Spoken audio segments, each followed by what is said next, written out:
장에는 이스라엘을 극진히 사랑하신 하나님의 사랑이 아주 자세하게 잘 나타나 있습니다. 또한 하나님의 지시에 의하여 모세가 이스라엘의 배역과 하나님의 심판을 주제로 삼아 이스라엘의 미래 역사를 노래하고 있는 일명 모세의 노래입니다. 또 우리가 출애굽기 14장에 가서도 홍해를 건넌 후에 모세가 하나님의 은혜로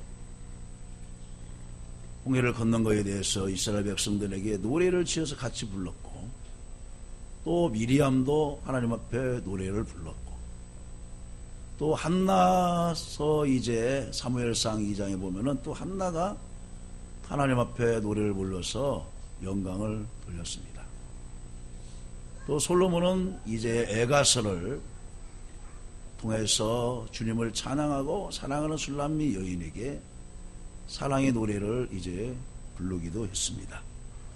여러분, 가끔씩 여러분 사랑하는 주변 사람들에게, 아내나 자녀, 또 아니면 부모님에게, 가까운 친구에게 사랑의 노래를 불러주시는 것도 의미 있다 생각이 되어집니다. 하나님께서는 당신의 기쁘신 뜻대로 이스라엘을 당신의 백성으로 삼아 주셨습니다. 그리고선 그들에게 한없는 은혜와 사랑을 쏟아 주셨습니다. 그러한 하나님의 사랑은 이스라엘의 패역함에도 불구하고 계속적으로 베풀어졌습니다. 하나님은 우리를 선택하시고 또 예수 믿고 구원받게 하셔서 지금까지 오는 동안 우리는 수차례 아니면 수백 차례 하나님의 뜻을 저버리고 살아왔지만 하나님은 그때마다 우리를 포기하지 않으시고 기회를 주시고 또 사랑을 베풀어 주시고 은혜를 베풀어 주시면서 지금까지 오게 되었습니다. 하나님께서 고통 중에 신음하는 이스라엘을 그냥 내버려 두지 아니하시고 권념하시고 그들의 의 때문이 아니라 그들의 조상인 아브라함과 이삭과 야곱에게 약속한 것을 이루시기 위하여 그 언약을 기억하고 용서하시고 다시금 기회를 주면서 가나안으로 인도하기 위해서 보호하고 계십니다. 하나님께서는 결단코 당신 백성을 사단의 손에 잃어버리지 아니하고 다 구원하는 분이십니다. 때문에 이스라엘이 원수를 피해 홍해 가운데 지날 때에도 그 물이 그들을 침몰치 못하도록 지켜주셨으며 광야에서 대적의 손에서도 보호해 주셨습니다. 즉 하나님께서는 이스라엘을 가나안 땅으로 이끌어 들으시기에 앞서 40년 동안이나 광야에서 연단시키셨습니다. 이는 곧 그들을 더 강하고 더 존귀한 백성으로 만드시기 위한 하나님의 사랑에서 비롯된 것입니다. 우리가 믿음 생활하면서도 자이든 간에 타이든 간에 환경에서든 간에 고통을 당할 때가 있습니다. 그러면 하나님 앞에 묻죠. 하나님, 왜 저에게 이런 시험을 주십니까? 왜 질병을 주십니까? 편하게 믿어보면 좋을 텐데요 하면서 하나님 앞에 넋두리도 하면서 생각해 보지만은 우리 자신부터 생각해 봐야 되는 것입니다. 하나님은 여러분들에게 고통을 주고 시험을 주고 그냥 못살게 구는 것이 아니라 우리를 하나님의 자녀답게 만들기 위하여서 더 존귀한 백성으로 만들기 위하여서 이스라엘 백성들을 광야에서 연단하신 것처럼 우리를 연단하고 계시는 것입니다. 또한 하나님께서는 이스라엘의 아버지로서 그들을 양육하는 것으로 만족치 아니하셨습니다. 하나님께서는 이스라엘을 칭찬과 명예와 영광으로 그 지으신 모든 민족 위에 뛰어나게 하시기 위하여서 그들을 양육하고 기르시는 것입니다. 여러분, 우리가 하나님을 믿으면서도 항상 실패자요, 항상 낙오자요, 항상 두려움에 떤다고 한다면 하나님 기뻐하시겠어요? 기뻐하시지 않아요. 너는 나를 믿는 백성으로 당당하게 살아라. 세상을 향하여서 어깨를 활짝 펴고 의기양양하게 소리치며 나아가라. 왜 홍해 앞에서 두려워하느냐? 왜 애국 군대 앞에서 두려워하느냐? 왜 사단 앞에서 쩔쩔매느냐? 왜 질병 앞에서 두려워하느냐? 왜 죽음 앞에서 무서워하느냐? 하나님은 우리에게 강하고 담대하라고 말씀하십니다.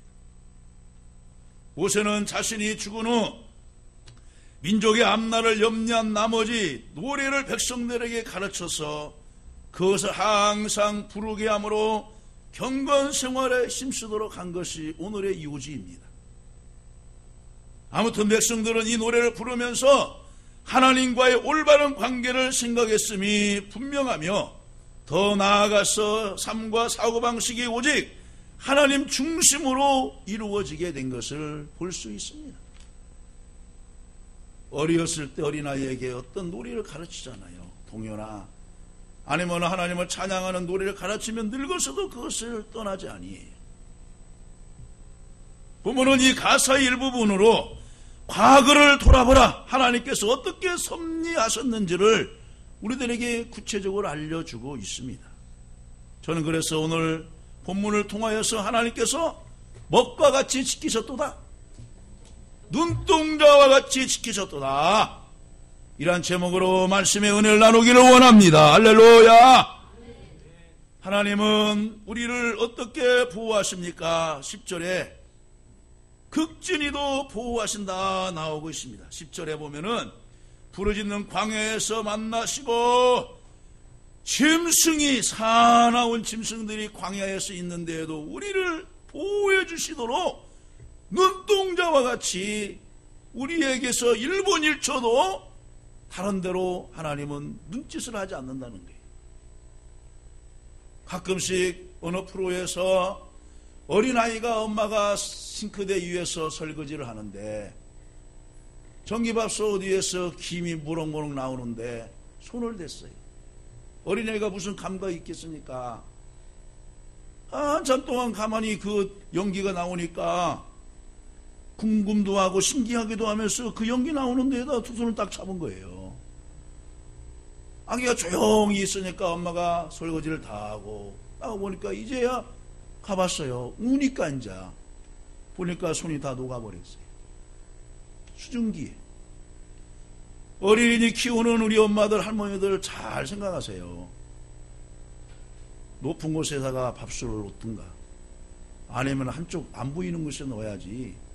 뭐 아이들이 기억할 거 아니에요. 소리도 나겠다, 김도 나겠다. 엄마가 잘 지킨다고 하는데, 할머니가 잘 지킨다고 하는데 라면물에다 손을 집어넣어 버렸어요. 평생 그 할머니가 죄인된 모습으로 살아가요. 내 실수 때문에 내 손녀를, 손자를 저렇게 튀게 하였구나.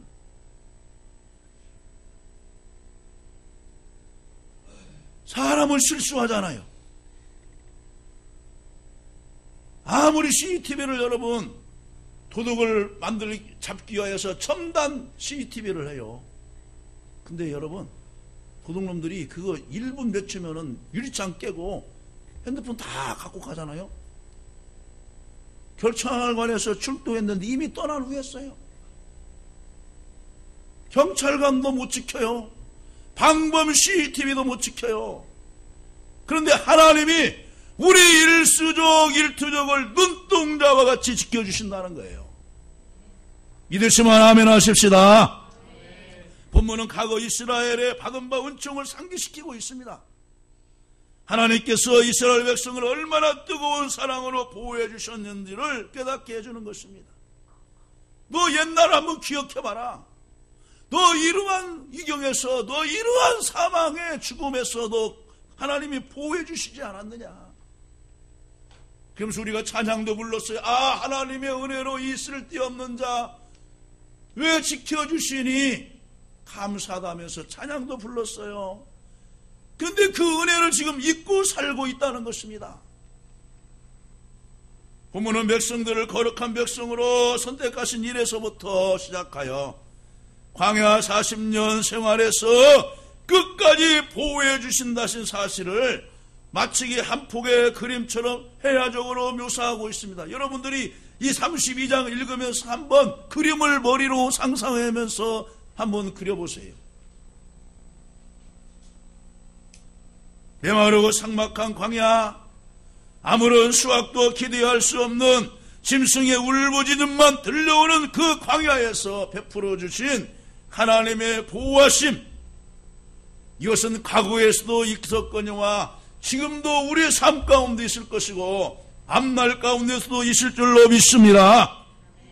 출애굽기 23장 20절에 보니까 내가 사자를 내 앞서 보내어 길에서 너를 보호하여 너를 내가 예비한 곳에 이르게 하시나니 그랬어요.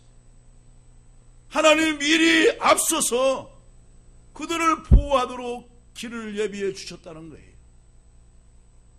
또한 역대하 32장 22절에 이와 같이 여호와께서 히스기야와 예루살렘 주민을 아수르 왕 사네립의 손과 모든 적국의 손에서 구원하여 내 사면으로 보호하시매 그랬어요. 이스라엘 군대로는 아수르의 군대를 물리칠 수가 없어요. 보호할 수가 없어요. 그런데 하나님이 사면으로 히스기야와 예루살렘 주민을 아수르 왕 사네립의 손에서부터 또한 그 외의 적국의 손에서부터 보호해 주셨다는 거예요. 사람의 능력은 한계가 있는 것입니다. 우리는 유한한 존재예요. 그러나 하나님은 무한하신 능력이 있으신 하나님이신 줄로 믿습니다. 여러분들이 여러분의 자녀를 몇 시에 학교 나오냐, 학교하냐, 몇 시에 학교 학원에 가냐 오면서 전화로 문자로 왔다 갔다 하면서 하지만은 여러분 우리가 지킬 수 없어요. 불안하시면 하나님께 기도하세요. 여러분의 남편을 못 지켜요. 여러분의 아내를 못 지켜요.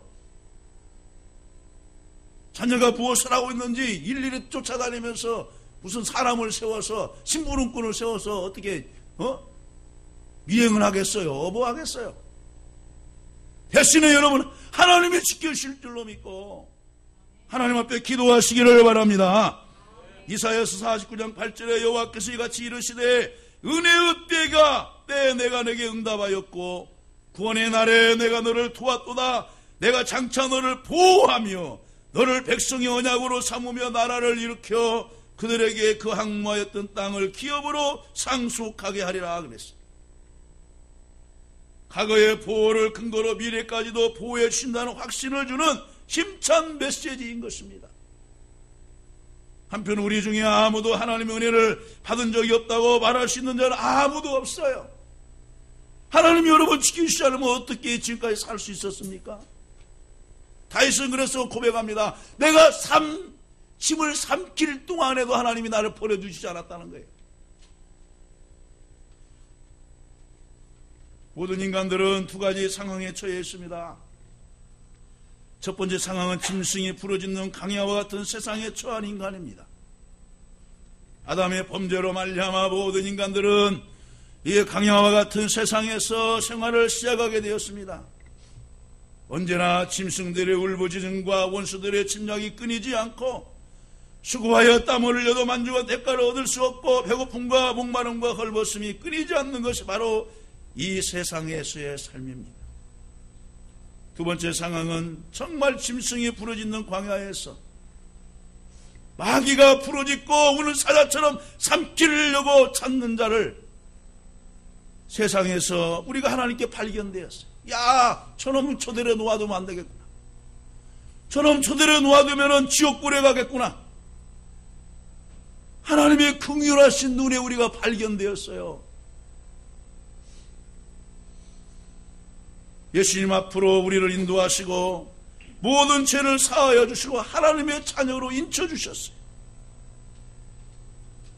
그래서 잠언 3장 17절에 그 길은 즐거운 길이요 그 지름길은 다 평강이니라. 하나님께서 보호해 주시고 인도하신 그 길에 평강이 있을 줄로 믿습니다. 그래서 항상 여러분 홀로 있다고 생각하지 마시고 하나님이 나를 보호하시고 지금까지 오게 된 것을 감사하면서 승리하는 삶을 살아가시기를 주님의 이름으로 간절히 축원합니다. 그 다음에 두 번째로 하나님께서는 우리를 연단하십니다. 11절에 나오죠. 마치 독수리가 자기의 보금자리를 어지럽게 하면서 그 새끼를 받으며 그의 날개 위에 그것을 엎는 것 같이 연단합니다. 하나님께서 당신의 백성을 보호하신다고 해서 반드시 평화롭고 만사형통하게 이끄시는 것만은 아닙니다. 어떤 부모는 자녀를 온실의 화초처럼 키우는 분이 있어요. 다 해주는 거예요. 부모 떠난 다음엔 어떻게 할 거예요? 부모 떠난 다음엔 어떻게 할 거예요? 때로는 놓아두세요. 강야에서 굴러다니든가 무엇을 먹고 다니든가 좀 놓아둬요. 자유롭게 해주세요. 그래야 그 자녀가 세상을 대처하는 힘이 생기는 거예요. 면역력이 생기는 거예요. 집도 다 해주고 차도 다 사주고 학비도 다 대주고 들어올 때 나갈 때 항상 전화해서 너 몇 시에 들어오냐, 너 몇 시에 퇴근하냐. 그 자녀는요, 어깨를 세상을 향해서 필 수가 없어요. 때로는 사기도 당해보고, 때로는 사업을 하면서 실패도 당해보고, 때로는 사람에게 속임도 당해보고, 눈물도 흘려보고, 그러면서 세상의 맛을 느껴야 되는 거예요. 세상의 맛을. 그래야 나중에는 강한 사람이 될 줄로 믿습니다. 하나님께서 이스라엘의 광야 40년을 보호하셨던 것은 사실이지만 보호하시는 과정에서 때로는 갈증과 배고픔과 전쟁과 질병 등 온갖 고초의 현장으로 그들을 이끄셨음을 기억해야 하는 것입니다. 결국 이스라엘의 광야 40년 사는 곧 하나님께서 당신의 백성들을 연단시키는 과정이었던 것입니다.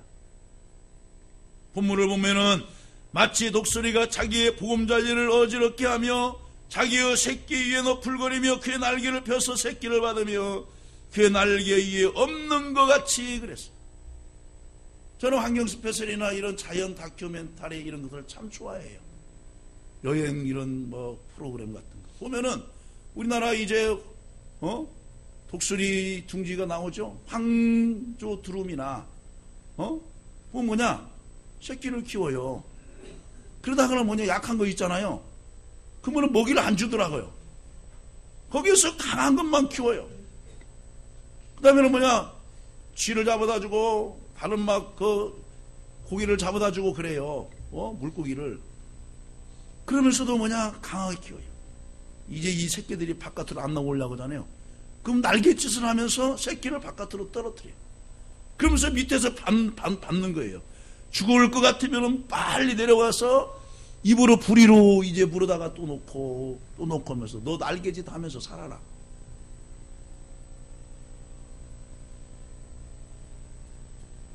하나님께서 당신의 백성을 선민답게 양육하시기 위하여 광야에서 사랑과 공의를 연단시켰던 모습을 바로 독수리로 비유하고 있습니다.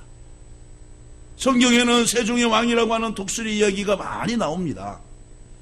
이사야서 30장 41절에 보면 오직 여호와를 앙망하는 자를 세움을 얻으리니 독수리여 날개침이 올라갔을 것이요 다른 막지라에도 곤미치 아니하겠고 걸어가도 피곤치 아니하리로다 기록하고 있습니다. 또한 출애굽기 19장 4절 말씀에 보면은 내가 어떻게 독수리 날개로 너희를 업어 내게로 인도하였음을 너희가 보았느니라 그랬잖아요. 본문 말씀은 하나님을 독수리로 비유해서 독수리가 새끼를 교육시키고 연단시키듯이 우리 성도들을 교육시키고 연단시킨다고 하는 말씀입니다. 하나님께서 독수리와 같이 우리 성도들을 세상에서 안일하고 평안하게만 살도록 내버려 두시지 않고 믿음의 날개, 영혼의 날개를 펴서 저 높은 하늘나라를 향해서 세상을 향하여서 힘차게 날아오르도록 연단시키는 하나님의 뜻이 있음을 믿으시기를 간절히 바랍니다. 제가 과거에 지병으로 고통당해서 하나님 은혜로 나왔어요. 생각해 보니까 제가 이 질병이 아니었으면 예수 믿지 않았을 거예요. 우리 가정이 예수 믿지 않았을 거예요. 우상에 젖어 있고 6.25에 젖어 있고 미신에 젖어 있고 세상 즐거움에 젖어 있는데 무슨 예수가 필요하겠어요. 그런데 하나님이 우리 가정을 구원시키게 하였어요. 저를 질병으로 고통 중에 있었지만 구원시키고 부모 형제를 구원시켜서 지금까지 오게 된 줄로 믿습니다. 꼭 아픈 것만이 슬퍼할 것이 아니에요. 고통과 환난이 있을 때 그것이 나를 실패로 만드는 것이 아니라 더 미래를 향하여 나아가는 디딤돌로 하나님이 만드실 줄로 믿습니다. 예레미야 9장 7절 말씀에 보면 그러므로 만군의 여호와께서 이같이 말씀하시되 보라 내 딸 백성을 어떻게 처치할꼬 그들을 녹이고 연단하리라 그랬어요. 여기서 딸을 이스라엘 백성으로 비유해요. 하나님이 말하죠. 내 딸 백성을 어떻게 처치할꼬 그들을 녹이고 연단하리라. 고물장수들이 이곳저곳 다니면서 고철을 모아다가 이제 고물상으로 팔고 그 고물상을 또 이제 모여진 고철들, 비철들을 주물공장으로 팔아요. 그럼 그 주물공장에서 그 필요한 용도대로 쇠가 나와요. 네? 어마어마한 무거운 것도 나옵니다.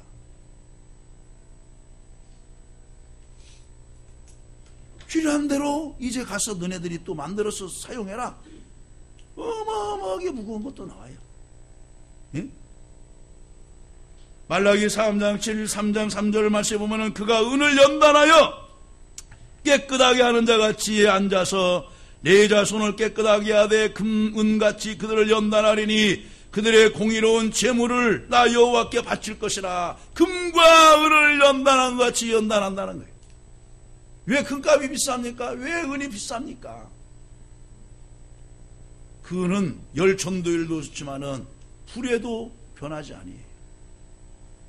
우리들은 옛날에 뭐냐면 신라의 선덕 여왕이나 그런 이제 왕비의 여왕의 그런 왕관이나 또 귀목걸이나 이런 것들이 막 그 신발 같은 게 발견되잖아요. 근데요 너무나 부식된 것도 있지만은 그 형태 그대로 있는 것도 있어요. 그래서 가격이 비싼 거예요. 하나님이 우리를 연단하셔서 금처럼 은처럼 귀하게 사용하신다는 거예요. 욥기 23장 10절을 말씀해 보면 그러나 내가 가는 길을 그가 아시나니 나를 단련하신 후에 연단하신 후에는 내가 승금같이 되어 나오리라. 정금같이 되어 나오리라. 이제 우리는 인내하면서 이 연단의 과정을 통과하여 승리의 계가를 부르시기를 간절히 바랍니다. 연단 가운데서 실패하면 안 되는 거예요. 다 하나님의 뜻이 있어요. 하나님이 아브라함을 연단하시고 야곱을 연단하시고 모세를 연단하시고 다윗을 연단하시고 여호수아를 연단하시지 않았습니까? 다니엘을 연단하시고 욥을 연단하시고 그런 과정 없이 성경에서 위대한 인물로 우리들이 존경하는 사람이 아니에요.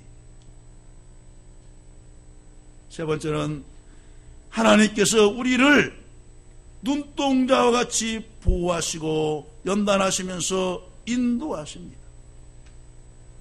이스라엘 광야 생활에 추구하는 궁극적인 목적은 무엇입니까? 약속의 땅 가나안입니다. 우리가 지금 이 세상을 살아가는데 이곳이 우리가 안주할 곳입니까? 아닙니다. 삶이 한 과정이에요. 우리는 영원한 저천국 천국을 바라보고 가는 줄로 믿습니다. 진정 그들은 그 목적지를 위해 무려 40년간을 몸부림쳤습니다.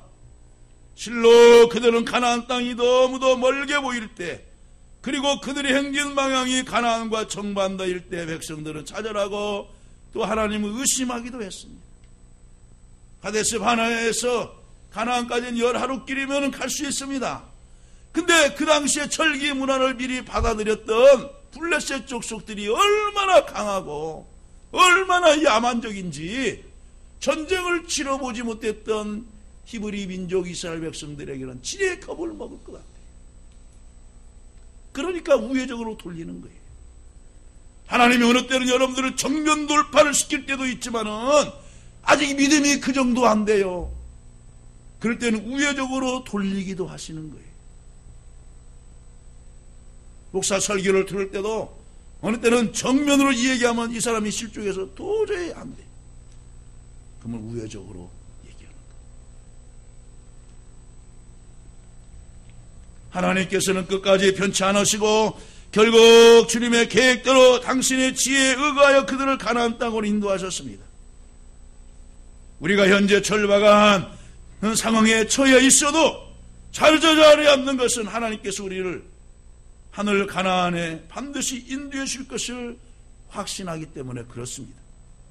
우리는 순간에 좌우되지 말고 영원히 우리와 더불어 계셔서 우리를 인도하신 하나님을 믿고 하나님께 모든 것을 맡기는 신앙인이 되어야 될 줄로 믿습니다.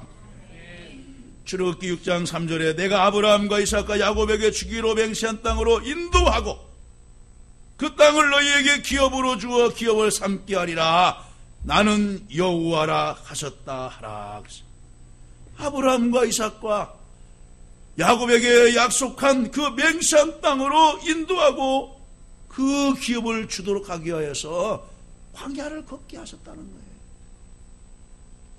또한 신명기 8장 15절의 말씀 보면은 너를 인도하여 그 광대하고 위험한 광야 고 불뱀과 정갈이 있고 물이 없는 건조한 땅을 지나게 하셨으며 또 너를 위하여 단단한 반석 위에 물을 내셨으며 너를 인도하여